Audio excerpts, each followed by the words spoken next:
answer that question. It sounds like he has some his stories. Yeah, matter of fact, when the immigration and ICE went into effect, our attendance dropped almost 20%. A lot of the students are not coming. The parents do not want to leave them. A lot of the students do not want to come to school thinking, will I ever see my parents again? And so we definitely have seen that. It was already high, but it went much higher. And right now, I don't have an answer to convince them to come back to school. And in addition to that, that's not the single, it's another cultural shift that I have to wrap my mind around, where 14 and 15-year-old girls are getting pregnant. And it's a cultural thing to have more and get married at 16 and 17. I know they just try to pass a bill, you got to be 18, but they become young mothers and they're staying home with their monies who's raising kids. So there's two factors, a culture shift and then the fear of being deported or identified or known, and we do have quite a few in Lakewood High School. Okay, thank you. Just one more question, Erica. When you mentioned that you were breaking it down, that Dr. Ravasa has been looking at, okay, say African American, Caucasian, Hispanic, and what about the Creole? I mean, where does that factor in? Is it happening? We don't do ethnicity currently in our schools as far as breakdowns. It has been suggested that we start looking at where people come from more specifically, so not Creole is in the language, but maybe when people come from Haiti, or if they're coming from a specific country, we could look at that, but we haven't been collecting that data so far. This year, we actually had our black males do better on graduation, our Hispanic children did worse, and I think our white children stayed right about the same. Well, what I was just thinking of is because English is not their first language. I mean, while you're making these, while you're making these changes, finding different ways to teach or different manners to do it that would actually increase the graduation rates or the test scores or whatever, because being the fact that the language is such a barrier initially, there's got to be, maybe, like I know some of the techniques that they have in Europe for different.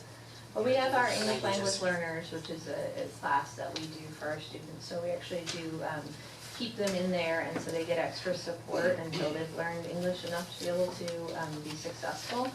So we put some resources into that, but it's with the drop in our Hispanic numbers this year, we're going to have to even look harder at this and see why it is that we are losing some of the students there. I think we're putting more emphasis on it than we've ever had in the past, and really trying to delve into the data more, but even as we open it up, we're starting to find bigger problems. Do you want to say anything about that? Yes, just one of the things I noticed when I got checked into Lake Worth in February, we had a very high Guatemalan population. And as I made my rounds in the classroom, I noticed that they were not engaged. And I'm asking the question, why are they not engaged? They're showing up. What are we doing? Well, I discovered that we had a vacancy for a classroom, a learning facilitator, someone who can help translate, but who spoke Kajabal. But I said, this thing has been vacant for 3 years. Have we turned over other rocks? So I went home, I'm on a mission now, and I just started thinking. We received students who graduated from our school, who are currently in college, who came here from Guatemala 4 years ago, 5 years ago. I went back to school, I said, can I hire these students from Palm Beach State to come back and be tutors at our school? And the district said, I don't know, that's a great idea.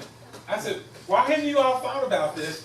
So they worked the numbers and called back and said, Dr. Epps, you can hire those kids from Palm Beach State to come back for 20 hours a week, whatever you want to. So now we have those students going to come back as tutors and to sit in the classroom to help, because the kids are sitting there, the teachers are trying, but no one can get the language.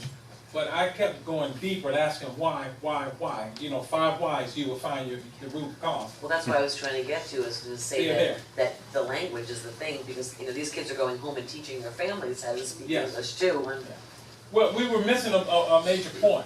The kids are showing up eager to learn because they're a spokesperson for the family. The students at Palm Beach State, Guatemalan, said they are honored and so excited to get a job to come back to the school to tutor.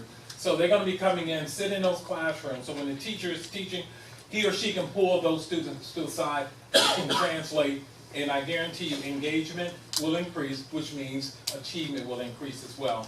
It was a simple problem. It was a major problem, simple solution, and we have already in motion making it work. Thank you both very much, I really appreciate it. Thank you very much. Thank you so much for all the comments.